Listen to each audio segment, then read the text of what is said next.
Welcome to the Sideline. I'm Andy Katz. Well, this is going to be a home for a lot of original content in college sports and beyond. Now, of course, you're going to get a lot of that similar content that I produce for NCAA platforms, for Big Ten Network, and other places. But I needed a home for a lot of those interviews with the newsmakers in this space. So where are you going to find it? Right here at the Sideline. Let's get to it. And welcome everyone to a chat with Brian Thornton, the Vice President of Men's Basketball for the Big 12. And Brian, I know we're only a week in, but man, what a week it was for the Big 12, especially the freshman class in the Big 12. And already my juices are flowing here for what I think will end up being the best league in the country, the most potential Final Four teams in the country. It's just so deep, more so I think than maybe we'll get, 14 like the SEC, but I just think in terms of national title contenders, Final Four teams, deep run teams, it's all there, and high profile NBA draft talent. That's my perspective. What'd you think after watching one weekend? First weekend, it's first of all, it's great to be back in basketball season. That's the exciting part of it. And you hit the nail on the head. We're really excited about our crop of teams. We're certainly bullish on what the Big 12 is. We certainly believe that it is the premier basketball conference in the entire country. And, over the course of the last 10, 11 years, we've proved that year in and year out.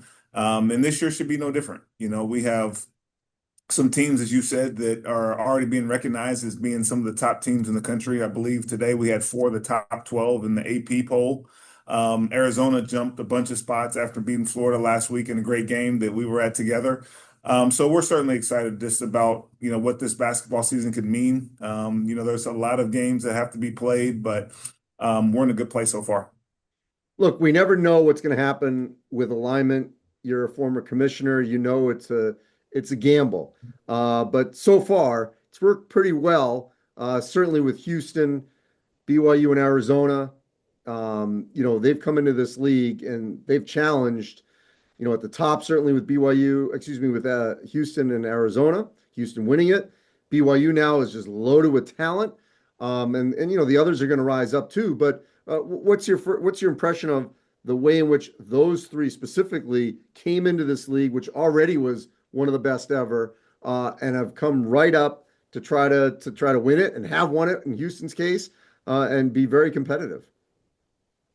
All 3 of those institutions that you mentioned are already existing brands. Arizona has been one of the premier brands in the entire country for years, especially as it pertains to the West Coast. And Houston under Kelvin Sampson has done incredible things. What they did in the American, winning that year in and year out. Kelvin Sampson kind of reestablished Houston basketball as one of the nation's best. And, you also mentioned BYU, and BYU is a little bit more unique. They've been in a few different conferences over the last 10 years or so. But coming into our league, we knew their potential. And it's in all sports. They're doing a great job in basketball. They're doing a great job in football. But, across the board, volleyball, they're ranked in the top 25, track and field, cross country. They are an institution that's really committed to athletics, and they've had great level of success. And, you're certainly seeing that pay off right now. I'm also a huge fan of diversifying the television platforms. Big 12 can be seen on a number of networks. These teams are not shying away from playing high-profile games, sort of peer-to-peer. What were sort of the off-season discussions on the non-conference scheduling, which we're in obviously now, in terms of making sure these teams go out, which they have done, and play people, and you have the opportunity now to put it on a variety of networks?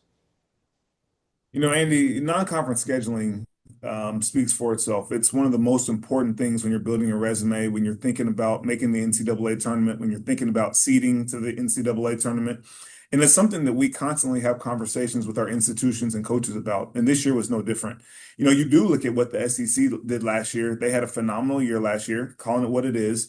But a lot of the reason for their success was based on what they did in the non-conference season. So that was something we talked about this year, that we needed to play great games. We needed to play quality matchups against other A4 schools, against Big East schools, and that we needed to take care of business. We needed to win a lot of those games in order to set ourselves up, because what you do in the non-conference really sets the stage for what your conference will be come conference play. the die is already cast to a certain extent. And this week we got off to a really good start. I think we were 4-2 against kind of those peer conferences, and obviously you talked about BYU beating Villanova and Arizona beating Florida, but you think about a team like Oklahoma State that beat Texas A&M this weekend as well. Huge win. Baylor beating a Big Ten school in Washington last night. So those are the kind of matchups we had to continue to win. Every time you kind of have those toss-up opportunities, we're always hoping that we can put one in the left column. This week we have 9 of those kind of matchups across our league this week. You think about tonight, Iowa State versus Mississippi State. That feels like an NCAA tournament type game, and it'll be a really good matchup. So those are games like that we want to be able to take advantage of. And the more of those we can stack in our column, the better positions our league going into conference play. I mean, the other thing that I know you have no control over, but clearly these schools are all in terms of opting in, portal. Think about like K-State. They go get PJ Haggerty, who's off to a great start for them. He was an All-American last year. We know what BYU has done in terms of their freshman class and portal. No one is shying away. Kansas obviously has always been all in. What does that tell you about the commitment from, one on down in this league? Commitment is extremely high. Anytime you can have success and you can have success in March and your teams are playing in the NCAA tournament, that's visibility for your institutions. And there's no better marketing in the country that you can purchase than having your teams play on CBS when it matters most. And so, that's one of the things that our institutions are really committed to is, how do we find ways to amplify our institutions? And one of those ways is college athletics. And so, I think our teams are all in, especially in some of our premier sports. And I think that they know that basketball really matters. We have a legacy and a history of being extremely successful in basketball. And let's continue to take that to the next level. And we don't want to take a backseat to anybody. Obviously, the schools have scheduled well on their own. Any talk of going back to the sort of the challenge kind of thing that we've seen in the past with the Big 12? We're always open for opportunities. Anytime there's, other conferences that, want to consider opportunities for us to play against each other in games that matter, we're certainly going to look at those. You mentioned the fact that we have 5 TV partners right now, which is unprecedented. There's no other conference in the country that has that type of coverage. ESPN, Fox, CBS, TNT, Peacock. Those are all great brands. Those are all great partners that we have. So we continue to work with our partners on opportunities to match teams up.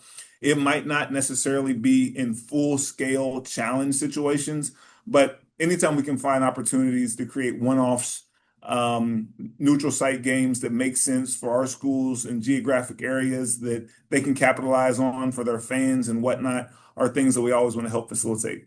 How much do you think a 30-second game will help, having 32 true games, if all that comes to, fruition? I think it's hopeful. I think that everybody's trying to build a resume, and every school is in a slightly different place in terms of what they need to do to create the opportunity that they want come March. Some schools are scheduling for number 1 or number 2 type seeds. That means they're going to need to play more quad 1, quad 2 type games. Others are scheduling because they want to make the NCAA tournament. So they have to make sure they have the proper balance of bye games and non-conference and top level games on their schedule. And then some people are in the rebuilding mode. The one thing that you mentioned about the portal is everybody has an opportunity to rebuild or reload really quickly. So it's not necessarily that organic rebuilding that maybe we were accustomed to. A new coach can come in and bring in a new group of guys, bring in some players, and they can be ready to compete right away. Oklahoma State is a great example of that, where last year maybe they didn't have the year that they wanted to under Steve Lutz in year 1, but you're already starting to see how quickly he's been able to kind of turn that thing around with the win against Texas A&M. They beat Auburn in a scrimmage or in an exhibition earlier this fall. So it's schools like that that are able to kind of jump into the fray and be competitive immediately. Houston reaching the title game last year, obviously incredibly disappointing, but what did that do for the brand? Obviously in years past, we've had, Big 12 schools like Kansas win the whole thing. What does that do, though, to have a team that's right there? Texas Tech has played for the championship back in 2019. So it's not abnormal to see a Big 12 team, right there on the last day on that Monday in April. You know, Commissioner and Yorn are going to talk about it all the time that, his expectation and our expectation, league wide is that we have a team playing in Indianapolis this year, that every year we have a Big 12 representative. That's a goal of ours in the Final Four. And once you make it there, Andy, as you know, you have a shot to win it. And, Houston was knocking at the door as loud as you possibly can last year to win it. And they came up a little bit short against Florida, and Florida was a great team. But I fully expect we're going to have more teams knocking at the door. It could be Houston, it could be BYU, Texas Tech, it could be a surprise like Cincinnati. You just never know. Our league is that deep that we're going to have plenty of teams that are going to be in the consideration in the conversation once we get to March and April. Brian, this seems like a no-brainer because not to dismiss being the commissioner of a league that traditionally now has only had one bid, but what was the big pull to leave a commissioner job, which there's only 31 of them, to be a vice president at the Big 12? Well, I think it's opportunity. I certainly enjoyed my time being a commissioner. I learned a lot. I grew a lot. But having the opportunity to work in one of the A4 conferences, to do something I really enjoy and being around basketball every single day, but working at a place like the Big 12 under Brett Yormark, who's allows me and we think collaboratively and we're trying to think progressively at all times. His tagline is this is a different league. And I've experienced that so far in my year plus here that we want to do things differently. We want to be disruptive in all the right ways. And, I think that we're really doing that. And we're trying to ensure that this is a place where institutions want to be, where they can grow and where we can have great success. And lastly, in your role, you got to deal with the coaches a lot. What's your advice to someone that may want to aspire to being in your position when you got to field calls from head coaches, not just after wins, but after losses? They may not like a call. How do you navigate? You're sort of a glorified therapist at times, I'm sure. I mean, how do you navigate that when you get those calls? I think one of the things that's benefited me is that I've wore a lot of different hats when it comes to basketball. I was a student athlete that had a nice playing career, played professionally, but most importantly, I spent 10 years as a basketball coach at the Division I level. So when I get phone calls from coaches, most of them know me, not just from an administrator standpoint, but understand that I sat on sidelines as well, never as a head coach, but as an assistant for 10 years. So there's an understanding when they call to complain about certain things. And sometimes they want to be heard. They want to vent, and you got to listen to them and understand that they're doing the very best they can. I think that one of the things that I learned from being at all different levels, coaching at Xavier and Winthrop and Furman and other places, is that every game matters a lot to the coaches. It doesn't matter what level you're on. And, so when a coach calls about an issue, I want to take it with the most respect possible. And if there's things that we can do to help alleviate that situation, we will. Sometimes, we don't always we don't always agree. They can call about a play call and, I'll look at it. And sometimes it's like, you know what, coach, we missed that one, but then there's other times I can say, you know what, coach, I hear you. That was a tough one, but, the officials did the best they can on that call too. And, I think that when you're willing to listen and hear them out, and they also understand that you've been in those situations, I think that it works pretty well. Well, Brian, I can't wait to see what we're going to see every week here in the Big 12. It's going to be an incredible season for the league. I've got definitely a couple more here in December.